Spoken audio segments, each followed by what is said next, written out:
12월 11일 라이드 딜라이트 말씀 묵상의 시간입니다. 거룩하신 아버지 하나님, 오늘도 저희들에게 은혜와 사랑을 베풀어 주셔서 이 하루를 시작하며 주님 바라볼 수 있도록 도우시니 감사와 찬양을 드립니다.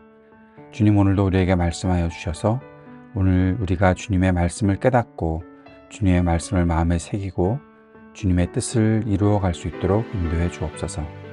성령께서 우리 안에 충만히 거하시기를 간절히 기도드립니다. 우리의 약하고 부족함을 아시는 주님, 우리의 아프고 또 우리의 갑갑한 마음을 아시는 주님, 주님께서 우리에게 은총을 베풀어 주셔서 우리로 하여금 온전히 주님을 바라고 또 이 땅에서 주님께서 역사하시는 일들을 바라보며 감사하고 주님만 온전히 신뢰하고 살아갈 수 있도록 도우시옵소서. 오늘도 말씀하여 주시는 주님을 향해 우리의 마음을 활짝 엽니다. 역사하여 주옵소서. 예수님 이름으로 기도드립니다. 아멘. 오늘은 아모스서 6장 1절에서 14절까지 말씀을 함께 읽고 묵상하겠습니다. 아모스서 6장 1절에서 14절까지 말씀 새번역 성경으로 읽습니다. 너희는 망한다. 시온이 안전하다고 생각하고 거기에서 사는 자들아. 사마리아의 요새만 믿고서 안심하고 사는 자들아. 이스라엘 가문이 의지하는 으뜸 가는 나라. 이스라엘의 고귀한 지도자들아. 너희는 갈레로 건너가서 살펴보아라. 거기에서 다시 큰 성읍 하마스로 가보아라. 그리고 블레셋 사람이 사는 가드로도 내려가 보아라. 그들이 너희보다 더 강하냐? 그들의 영토가 너희 것보다 더 넓으냐? 너희는 재난이 닥쳐올 날을 피하려고 하면서도 너희가 하는 일은 오히려 폭력의 날을 가까이 불러들이고 있다. 너희는 망한다.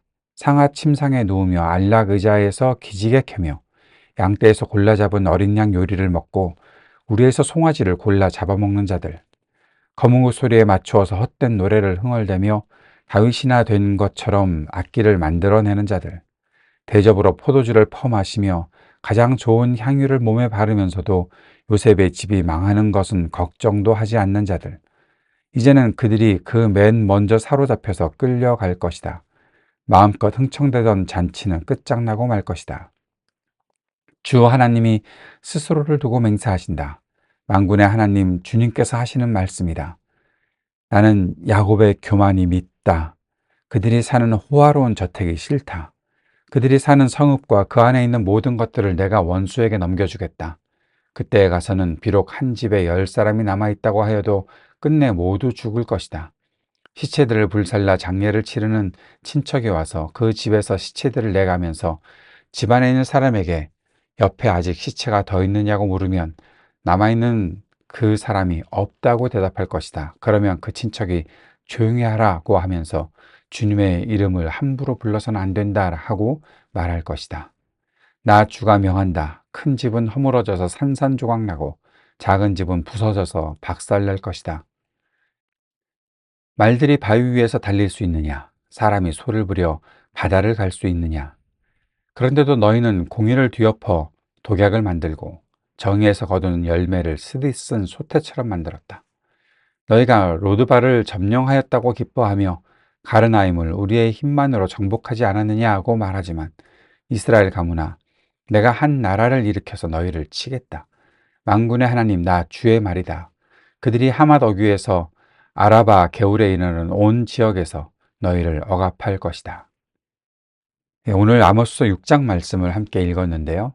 먼저 6장 말씀이 어떻게 구성되어 있는지를 보고 오늘은 이렇게 묵상을 시작했으면 좋겠습니다.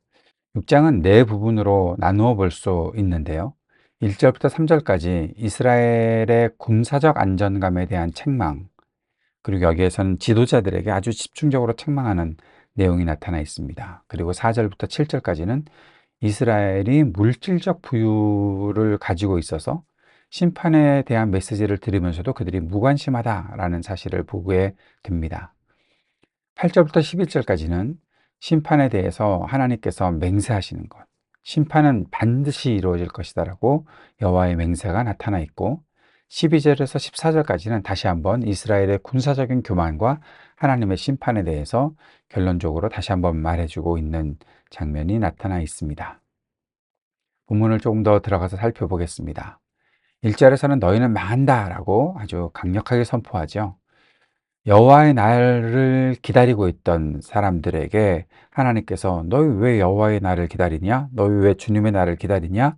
라고 물으셨죠. 그 주님의 날이 그들에게는 희망의 날이 되는 것이라고 생각하고 있었지만 아니었습니다. 그 주님의 날은 심판의 날이었죠. 그러니 그 심판의 날을 기다리고 있다고 "너희들이 지금 뭔가 잘못 생각하고 있는 것 같다."라고 말씀하셨던 것이 5 장에 있었죠. 5 장의 애가에서 그런 내용들이 나타나 있었습니다. 그런데 이번에는 시온이 안전하다고 생각하고 또 사마리아의 요새만 믿고 안심하고 사는 자들, 이것은 군사적인 아주 요새가 되는 곳이죠. 시온도 그렇고 사마리아도 그렇고, 사마리아는 북이스라엘이, 또 시온은 남유다가, 하나님께서 우리와 함께 하시는 이곳이 얼마나 좋은 곳인데, 우리가 이곳이 얼마나 안전하다고 생각하는데 뭐가 문제야? 적국이 쳐들어와도 여기서 다 우리가 이길 수 있지 않나? 라는 그러한 기대를 하고 있는 거죠. 앞에서 5 장과 6장 이제 연결시켜서 보면 이스라엘 백성들이 갖고 있는 잘못된 기대가 3 가지가 있죠. 여호와의 날에 대한 기대, 그리고 의식적이고 형식적인 종교 행위, 그리고 오늘 본문에서 군사 경제적 부강에 대한 만족. 이 시대가 여로보암 2세 시대였기 때문에 굉장히 부강했던 이스라엘의 모습이 있었습니다. 그런데 그렇게 아주 으뜸 가는 나라다, 우리나라가 최고 좋은 나라다라고 했던 그곳이 전혀 안전하지 않다는 것입니다. 하나님의 임재, 하나님의 영광이 떠나버리면 아무것도 남아있지 않은 거죠. 자신들이 아주 강력한 군대가 있고 자신들이 아주 좋은 요새를 가지고 있다고 해서 안심할 수 있느냐? 하나님은 "야, 그거 아니야 라고 말씀하는 거죠. 그러면서 갈레로 건너가서 살펴봐라. 큰 성읍 하맛으로 가보아라. 블레셋 사람이 사는 가드로도 내려가 보아라. 이것은 갈레나 하맛, 이 북쪽, 북동쪽 있는 그런 나라들, 가드, 블레셋 사람이 사는 가드, 서남 쪽이 되겠죠. 이런 곳에 다 가봐라. 그들이 너희보다 더 강하냐? 너희 영토가, 그들의 영토가 너희 것보다 넓으냐? 그런데 너희들이 그렇게 다 보고 나서 "와, 우리가 진짜 강한데?" 라고 그렇게 생각하고 있어도 너희가 하는 일이 결국 심판의 날을 더 가까이 불러들이고 있다라고 말하고 있는 겁니다.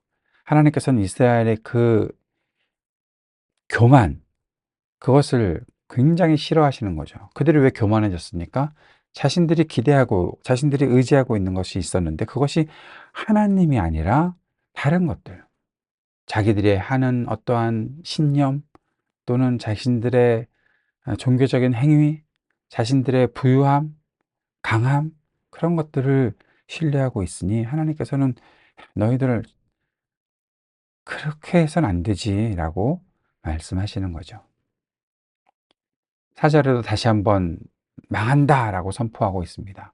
아주 평안하게 사는 사람들, 상하침상에 어 좋은 음식을 먹고 아주 문화적인, 또 찬양을 하고, 5 절에 보면 재미있는 표현이 있잖아요. 다윗이나 된 것처럼 악기를 만들어내는 자들. 하나님을 찬양한다고 하지만 결국 자기네들 좋을 것만 생각하고 하는, 자신들의 삶에서는 아무것도 나타나지 않는데 화려한 음악, 뭔가 자기들이 뭐 된 것처럼 그렇게 하고 먹고 눕고, 포도주를 퍼마시고 흥얼거리고 흥청망청 살아가면서 아주 기름을 바르고 온갖 향수를 뿌려대고, 그런데 결국 다 망해가고 있잖아요. 망해가고 있는, 흥청대던 잔치는 끝장나고 말 것이다라고 주님께서 경고하시는 겁니다. 주님께서는 맹세하시면서 이스라엘을, 그 백성들을 심판하실 것이라고 말씀하십니다.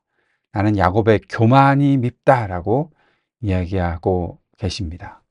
개역 한글에서는 영광이라고 표현했는데 음, 교만이라고 말하는 것이 더 좋은 번역입니다. 야곱의 교만이 밉다. 그들이 호화로운 저택 살고 있는데 그거 하나님 싫다. 다 원수들에게 넘겨주겠다. 한 집에 10사람이 남아있다고 해도 뭐 굉장히 큰 숫자처럼 느껴지죠. 한 집에 10사람. 이 10사람은 아브라함이 소돔과 고모라가 멸망할 때 우리 의인 10사람만 있으면 우리를 그래도 살려두지 않으시겠습니까? 라고 하나님께 그렇게 기도했던 그 10사람이 연상되는 장면입니다. 그런데 10사람이 있다고 해도 다 죽을 것이다.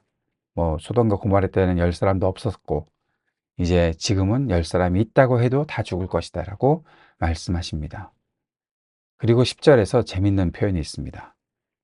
시체를 불살라 다 죽으니까요. 시체를 불살라서 장례를 치르는 친척이 와서 시체가 더 있냐? 라고 물어보는데 없다. 다 가져가 나갔다. 라고 대답을 한다는 거죠. 그러면 조용히 해라. 라고 하면서 주님의 이름을 함부로 불러서는 안 된다. 라고 말한다는 거죠. 여기서 이 이야기를 주님의 이름을 함부로 불러서는 안 된다라고 하는 이 뜻이 무엇인가 하면 하나님의 이름을 망령되이 일컫는다 그런 것이 아니라 지금 하나님께서 지나가시면서 우리를 다 심판하셔서 우리가 이렇게 다 죽게 됐는데 여기서 주님을 다시 부른다? 하나님 하고 불러서 여기 살아있는 사람이 있어 라고 하면 하나님께서 다시 오셔서 죽이실 것 같으니 지금 하나님의 이름을 큰 소리로 부르지 말라 라고 그렇게 말하고 있는 겁니다. 이러한 상태가 되어버린 거예요. 하나님은 심판주로, 하나님은 그들에게 재앙을 내리는 주님으로 지금 그러한 일들을 행하신다는 것입니다. 하나님께서 그만큼 아주 강력하고 단호하게 이들을 심판하시겠다. 큰 집은 허물어져 산산조각 나고 작은 집도 부서져서 박살날 것이다. 이것이 주 하나님께서 스스로를 두고 맹세하신 심판입니다. 교만하게 살고 흥청망청 살던 그들을 다 멸하시겠다. 다 죽는다. 말씀하신 것이죠. 그러면서 12절부터 너희들이 제대로 살아야 되는 거 아니었냐? 라고 말씀하십니다. 12절에 보면 말들이 바위 위에서 달릴 수 있느냐? 말은 바위 위도 달리지 않나? 라고 생각하실 텐데 여기 나오는 말들은 이들이 자랑하던 그 군사적인 그러니까 병거를 끄는 말들입니다. 병거가 바위 위를 막 이렇게 달릴 수는 없잖아요. 그 말을 하고 있는 겁니다. 그리고 두 번째 나타나는 것이 사람이 소를 부려서 바다를 갈 수 있느냐. 간다. 기경한다라는 말입니다. 갈아엎는다라는 말이죠. 소를 타고서 바다를 간다가 아니라 바다를 갈아엎을 수 있느냐? 아니라는 겁니다. 바다를 어떻게 갑니까? 근데 개역 개정에서는 이게 밭이라고 잘못 번역이 되어 있어요. 밭이 아닙니다. 바다입니다. 그러니까 말들, 그 병거를 끄는 말들이 바위 위에서 달리지 못하고 소가 바다에 가서 바다를 갈아엎는다? 이런 것들은 다 상식에 어긋나는 일들을 비유해서 말해주고 있는 겁니다. 그런데 너희들이 지금 상식에 어긋나는 일들을 하고 있다는 거죠. 공의를 뒤엎어서 독약을 만들었고 정의에서 거둔 열매를 아주 쓰리쓴 소태처럼 만들어버려서 공의도 사람들이 못 먹고 정의도 사람들이 누릴 수가 없게 만들었다라는 겁니다. 너희들이 판단하고 너희들이 재판하고 하는 것들에 다 불의가 섞여 있고 독약을 만들고 소태를 만들고 뭐 하나 제대로 되는 것이 없다라는 거죠. 상식에 어긋나는 일들을 했다는 겁니다. 범죄를 저지른 사람들을 어떻게든 빼내려고 자기 편을 만들려고 국민들은 아주 힘든 상황을 겪었는데 자기들 살아남으려고 하고 있는 이러한 상식에 어긋나는 일들을 너희들이 하고 있는데 내가 어떻게 너희들을 심판하지 않을 수 있겠느냐라고 하나님께서 말씀하시는 거죠.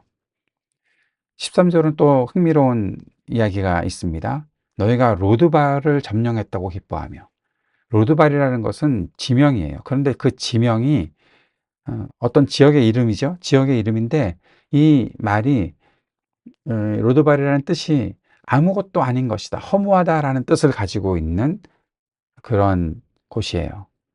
근데 이 이 로드발이라는 곳이 약해졌어요. 이미 다 아수르의 그러한 그 강력한 공격을 받아서 이미 다 약화된 곳을 점령했다고 기뻐하고 있어요. 자기네들이 힘이 셌다? 아니거든요. 가르나임도 마찬가지입니다. 가르나임은 뜻이 뿔이라는 뜻인데 그 뿔은 힘을 상징하는 그런 말로 번역이 될 수 있거든요. 그러한 뜻을 가진 지명이 가르나임이에요. 가르나임도 마찬가지예요. 로드블과 같이 다 약했던 곳이에요. 그런데 그것을 점령했다고, 그것을 정복했다고, 기뻐하고, 그거는 그냥 툭 쳐도 다 넘어가게 돼 있는 곳인데, 너희들이 그걸 점령했다고 기뻐한다고? 하나님이 보시기에 이스라엘이 정말 한심한 거죠. 그래서 이스라엘 가문아, 내가 한 나라를 일으켜서 너희를 치겠다 말씀하시는 거죠. 너희보다 강한 나라가 있어. 너희들이 지금 강한 힘을 자랑하고 있다고 하지만 결국 너희 다 무너질 거야. 왜? 내가 한 나라를 일으켜서 너희를 칠 것이니까. 그 나라가 하마더교에서 아라바 겨울에 이르는 온 지역에서 너희를 억압할 거야. 너희 온 땅에서 너희들을 다 억압하고 너희들을 다 패망하게 만들 거야. 하나님께서 지금 그렇게 맹세하시면서 그들을 심판하실 것을 말씀하시는 것입니다. 오늘 말씀 정리해 보겠습니다. 우리는 하나님의 심판의 때가 있다는 사실을 기억해야 합니다. 히브리서 9장 27절에 이런 말씀이 있죠. 사람이 한 번 죽는 것은 정해진 일이요 그 뒤에는 심판이 있습니다. 우리가 심판 나한테 전혀 적용이 안 될 거야 라는 그런 식의 낭만적인 생각을 갖고 있으면 안 됩니다. 하나님께서는 반드시 판단하실 것입니다. 무엇을 의지하고 살겠습니까? 무엇을 믿고 살겠습니까? 우리가 정확하게 돌아보고 하나님을 신뢰하는 것이 아니고 다른 세상의 것들, 또 내 속에 어떠한 신념, 내 강함, 그런 것들을 의지하고 있다면 하나님께서 싫어하시는 교만에 가까워질 수 있다는 사실을 꼭 기억하고 하나님께서는 우리가 하고 있는 모든 일들을 반드시 심판하실 것이다 라는 생각을 해야 한다는 것입니다. 물질적 부요를 누리고 있다고 해서 내가 다 하나님의 복을 누리고 있다. 이 모든 것은 다 하나님의 복이다라고 착각하지 말아야 합니다. 하나님을 의지하지 않고 살면서도 물질적 부유를 누릴 수 있는 사람들 많이 있습니다. 그렇게 사는 사람들이요.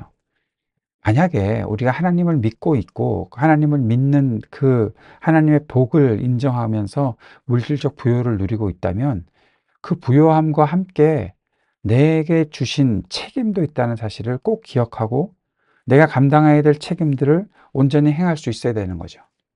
정의가 무엇일까요? 정의가 세상에 흐른다? 그것은 부유한 사람들이 가진 돈이 정의롭게 사용되는 것으로 증명이 되어야 되는 겁니다. 부자들이 가난한 사람들을 위해서 돕고 온 세상을 위해서 유익하게 만드는 일들이 그것이 그 일들을 하게끔 하는 것이 정의입니다.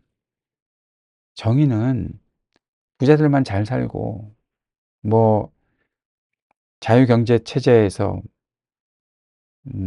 자본주의 사회에서 법만큼 사는 거지 못 번 사람들은 자기 책임이지 라고 말하는 건 정의가 아닙니다. 성경은 그런 정의를 말하지 않습니다. 하나님께서 우리에게 무엇을 주셨는지 그 주신 것이 어떻게 사용되어야 되는지를 분명히 알고 살아가는 것이 정의가 이 땅에 흐르게 만드는 것이다 라는 사실을 우리가 성경을 통해서 계속 배워가고 있습니다. 마지막으로 전쟁은 하나님께 속한 것입니다. 자기 힘으로 승리한다고 생각하는 교만 버려야 합니다. 철저히 겸손하게 하나님만 의지하고 살 수 있어야 할 것입니다. 강함을 자랑하지 마십시오. 강해질 때 더 겸손하십시오. 강해질 때 그 강함이 정의롭게 사용될 수 있도록 해야 하는 것입니다. 오늘도 우리 안에서 하나님께서 무엇을 말씀하시는지 기억하고 주님의 말씀을 온전히 이루어가는 우리의 삶이 되기를 원합니다. 주님께서 가르쳐 주신 기도 함께 드리겠습니다. 하늘에 계신 우리 아버지, 아버지의 이름을 거룩하게 하시며 아버지의 나라가 오게 하시며 아버지의 뜻이 하늘에서와 같이 땅에서도 이루어지게 하소서. 오늘 우리에게 일용할 양식을 주시고 우리가 우리에게 잘못한 사람을 용서하여 준 것 같이 우리 죄를 용서하여 주시고 우리를 시험에 빠지지 않게 하시고 악에서 구하소서. 나라와 권능과 영광이 영원히 아버지의 것입니다. 아멘.